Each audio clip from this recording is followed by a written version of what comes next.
Bonjour à tous. Avec quoi me présenterai-je devant l'Éternel? Voilà une question intéressante. Sans doute qu'on ne peut s'approcher de Dieu comme on s'approcherait d'un copain dans la rue. Dieu est Dieu, c'est le Créateur, c'est notre Sauveur. C'est quelqu'un dont je ne peux même pas m'imaginer la grandeur, tellement je suis loin de ce qu'il est.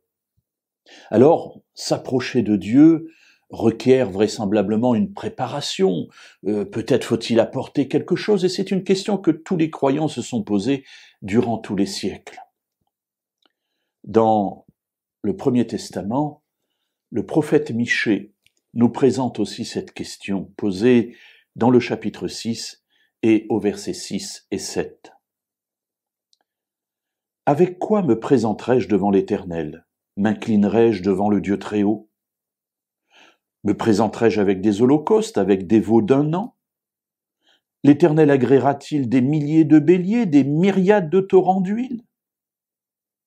Donnerai-je pour mon crime mon premier-né, pour mon propre péché le fruit de mes entrailles? » Voilà l'interpellation du croyant qui est chargé par un péché terrible et il veut retrouver le contact avec Dieu et du coup il s'imagine tous les moyens possibles pour aller vers lui. Le premier d'entre eux, c'est: est-ce que je vais venir m'incliner devant lui? Voilà, je vais me prosterner, est-ce que ça suffit? Puis il se dit non, ça ne suffit pas.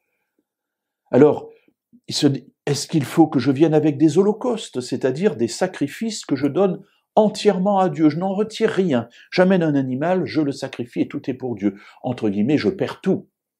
Je ne peux rien en retirer, sinon ma relation avec Dieu. Mais le croyant se rend compte que ça ne va pas non plus. Avec des veaux d'un an. Donc c'est de plus en plus gros. Maintenant, c'est tout un veau gras, le veau d'un an que j'offre à Dieu. L'Éternel agréera-t-il des milliers de béliers, des myriades de torrents d'huile? Alors des milliers de béliers, c'est tout un troupeau, des myriades, des dizaines de milliers de torrents d'huile.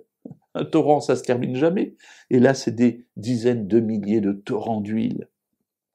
Et puis finalement, il en arrive au sacrifice ultime. Est-ce qu'il faut que je donne mon premier-né en sacrifice pour retrouver cette communion avec Dieu?